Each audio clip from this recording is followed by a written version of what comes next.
Halo saudara, dimanapun Anda berada, Anda sedang menyaksikan live viral news bersama saya, Sandi Yuwanita. Jenazah Presiden Iran Ibrahim Raisi berhasil dievakuasi pada Senin 20 Mei 2024 lalu waktu setempat. Tak hanya Presiden Raisi, dalam operasi pencarian tersebut, tim penyelamat juga telah menemukan 8 awak helikopter Bell 212 yang jatuh di pegunungan timur laut Iran. Adapun lokasi helikopter yang dinaiki Presiden Raisi dan rombongan tersebut berlokasi tidak jauh dari perbatasan Iran dan Azerbaijan. Adapun daftar jenazah tersebut diantaranya Menteri Luar Negeri Iran Hossein Amir Abdollahian serta Gubernur Provinsi Azerbaijan Timur yakni Malek Rahmati serta seorang pilot, kemudian co-pilot, kepada kepala kru maksud kami, kemudian ada kepala keamanan serta pengawal lainnya. Tidak jauh dari lokasi tersebut, saudara, ditemukan pula jenazah Imam Salat Jumat Tabriz Imam Muhammad Ali Aleh Hasan yang dalam kondisi lebih baik. 9 jenazah tersebut ini berhasil ditemukan tim penyelamat dan petugas SAR di hutan lebat Dismar di Provinsi Azerbaijan Timur. Sementara itu, meski mengalami luka bakar secara menyeluruh, namun jenazah Raisi dan 8 penumpang lainnya dapat dikenali tanpa perlu melakukan tes DNA. Hal itu disampaikan oleh Kepala Organisasi Penanggulangan Bencana Iran. Selanjutnya, jenazah Presiden Iran, Ibrahim Raisi, dibawa ke kota Tabriz untuk dilakukan autopsi lebih lanjut. Di sisi lain, terjadinya insiden tersebut, ini juru bicara Departemen Luar Negeri Amerika Serikat, Matthew Miller, menyebut bahwa kondisi jenazah saat ditemukan berlumuran darah. Pernyataan itu disampaikan oleh Miller seusai Washington menyampaikan belasungkawa atas meninggalnya Presiden Raisi dan rombongannya. Selain itu, juga ia mengatakan bahwa Amerika Serikat sedang melakukan pembicaraan dengan pemerintah Israel mengenai Rafah. Ibrahim Raisi was a brutal participant in the repression of the Iranian people for nearly 4 decades. He was involved in numerous horrific human rights abuses, including playing a key role in the extrajudicial killing of thousands of political prisoners in 1988. Some of the worst human rights abuses occurred during his tenure as president, especially the human rights abuses against the women and girls of Iran. That said, we regret any loss of life. We don't want to see anyone die in a helicopter crash. But that doesn't change the reality of his record, both as a judge and as the president of Iran, the fact that he has blood on his hands. Despite not being a member of the court, Israel was prepared to cooperate with the prosecutor and had made that clear. In fact, the prosecutor himself was scheduled to visit Israel as early as next week to discuss the investigation and hear from the Israeli government. The prosecutor's staff was supposed to land in Israel today to coordinate the visit, and instead, Israel was informed that the prosecutor's staff didn't get on their flight around the same time that the prosecutor himself went on television to announce these charges. These circumstances call into question the legitimacy and credibility of this investigation. Finally, this decision does nothing to help and could jeopardize ongoing efforts to reach a ceasefire agreement that would get hostages out of Gaza and surge humanitarian assistance in.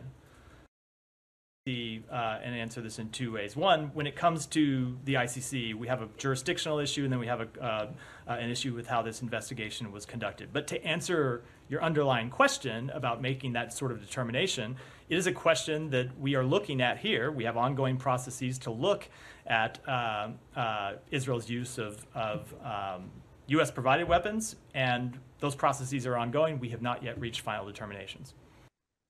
Mantan Menteri Luar Negeri Iran Muhammad Javad Zarif menuding Amerika Serikat turut berperan atas insiden jatuhnya helikopter yang dinaiki Presiden Iran. Adapun kecelakaan itu merenggut nyawa Gubernur Provinsi Azerbaijan Timur, kemudian Malek Rahmati dan Mehdi Mousavi, Kepala Tim Pengawal Raisi pada Minggu 19 Mei 2024 lalu.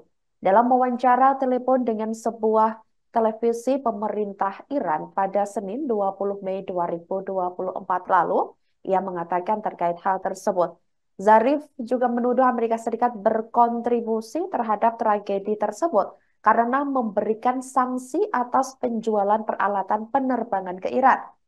Zarif menuturkan salah satu penyebab peristiwa tragis ini adalah Amerika Serikat yang memberikan sanksi penjualan industri penerbangan ke Iran. Dia lebih lanjut menyatakan sanksi tersebut menghalangi Iran untuk memelihara fasilitas penerbangan secara baik. Zarif juga mengungkapkan kecelakaan itu akan dicatat dalam daftar hitam kejahatan Amerika terhadap bangsa Iran. Sementara itu, helikopter yang terlibat dalam kecelakaan tersebut, yakni helikopter Bell 212, di mana pesawat berbilah 2 buatan Amerika Serikat yang mampu membawa sekitar 15 orang.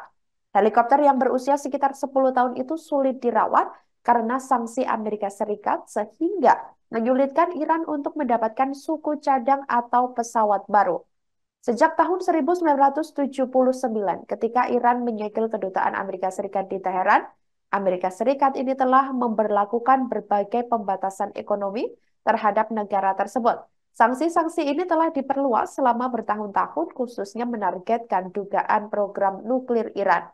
Dalam 3 tahun terakhir saja, Amerika Serikat diketahui telah menjatuhkan lebih dari 600 sanksi terhadap entitas yang terkait dengan Iran.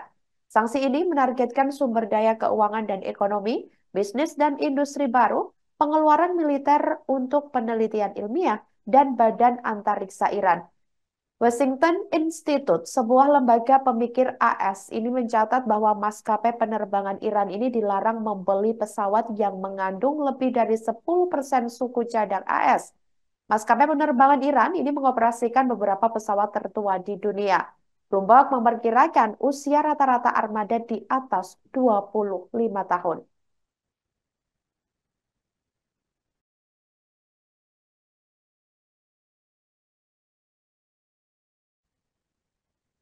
Menteri Pertahanan Amerika Serikat sebelumnya menyangkal peran Amerika Serikat dalam kecelakaan helikopter Presiden Iran Ebrahim Raisi.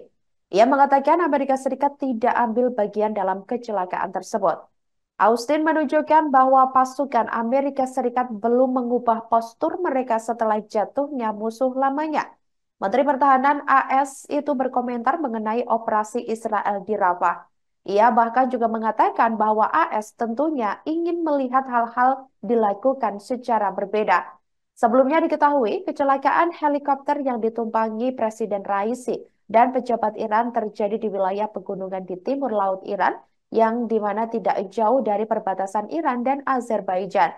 Presiden Raisi menumpangi helikopter tersebut untuk meresmikan sebuah proyek bendungan Kiskalasi pada Minggu 19 Mei 2024 lalu. Diketahui bendungan tersebut merupakan proyek bersama dengan pemerintah Azerbaijan.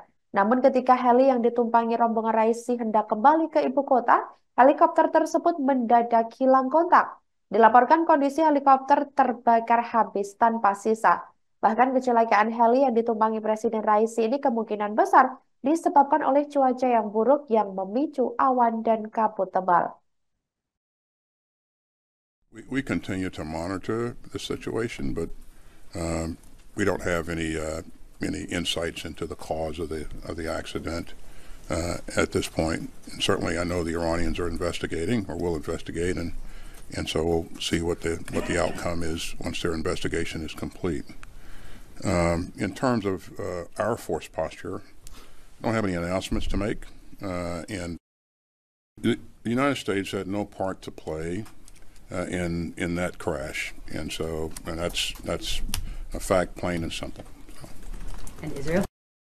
And even if there are if there is kinetic activity, if there is an operation that is conducted that's larger, we certainly would like to see things done differently, more precise, and less destruction of the civilian structures and more protection of the civilian population. In my view, their focus ought to be on the close fight and making sure that they're servicing those targets that will enable success in the close fight. So we've been that way throughout, and that'll be my view going forward. So. And We spent a lot of time today on life-saving air defense systems, which are helping Ukraine stave off waves of Russian missiles Iranian UAVs, and North Korean munitions. And we'll continue to push to ensure that Ukraine owns its skies and can defend its citizens and its civilian infrastructure far from the front lines. The United States and our allies and partners worldwide remain laser-focused on Ukraine's near-term requirements in Kharkiv and elsewhere. And we'll keep pushing to find. Pejabat dan media pemerintah Iran pada Senin 20 Mei 2024 lalu menyatakan Presiden Iran Ebrahim Raisi meninggal dunia dalam kecelakaan helikopter di daerah pegunungan. Helikopter yang membawa Raisi dan Menteri Luar Negeri Iran Hossein Amirabdollahian jatuh pada Minggu 19 Mei 2024 lalu. Puing-puing helikopter telah ditemukan pada Senin lalu, di mana setelah dilakukan pencarian semalaman dalam kondisi badai salju. Pemerintah Indonesia juga melalui Kementerian Luar Negeri menyatakan keprihatinan atas kabar tersebut. Sementara itu, Presiden Rusia Vladimir Putin menemui Duta Besar Iran untuk Rusia, yakni Kazem Jalali. Pertemuan itu dilakukan setelah Presiden Iran Ebrahim Raisi mengalami kecelakaan helikopter dan dinyatakan meninggal dunia. Adapun pertemuan dengan Putin ini terjadi sekira pukul 22.00 waktu setempat. Hal itu diungkapkan oleh Jalali. Kemudian Jalali juga mengatakan bahwa Putin tampak teramat sedih dengan kabar kecelakaan yang menimpa Raisi. Jalali juga menyebut Putin ini sangat khawatir dan gundah.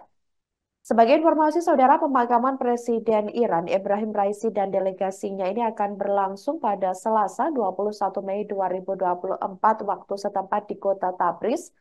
Dan di mana sebelum dimakamkan jenazah Presiden Raisi ini juga telah dibawa ke Departemen Forensik di Tabriz terlebih dahulu. Hal ini diungkapkan oleh Hasan Hakikian, selaku pejabat tinggi yang membidangi urusan politik dan pemilu di Provinsi Azerbaijan Timur Iran. Selama 5 hari ke depan, dikabarkan pemimpin spiritual Iran Ayatollah Sayyid Ali Khamenei ini mengumumkan hari berkabung nasional, di mana untuk mengisi kekosongan kepemimpinan Iran pasca meninggalnya Presiden Raisi. Khamenei ini juga mengatakan bahwa wakil presiden pertama Iran Mohammad Mohber akan bertanggung jawab atas cabang eksekutif negara tersebut. Mohber ini diketahui akan diberi waktu sekitar 50 hari untuk menyelenggarakan pemilihan umum setelah kematian Presiden Raisi. Sementara itu, Kabinet Pemerintah Iran menunjuk Wakil Menteri Luar Negeri Ali Bagheri Kani sebagai pelaksana tugas Menteri Luar Negeri menggantikan Amirabdollahian.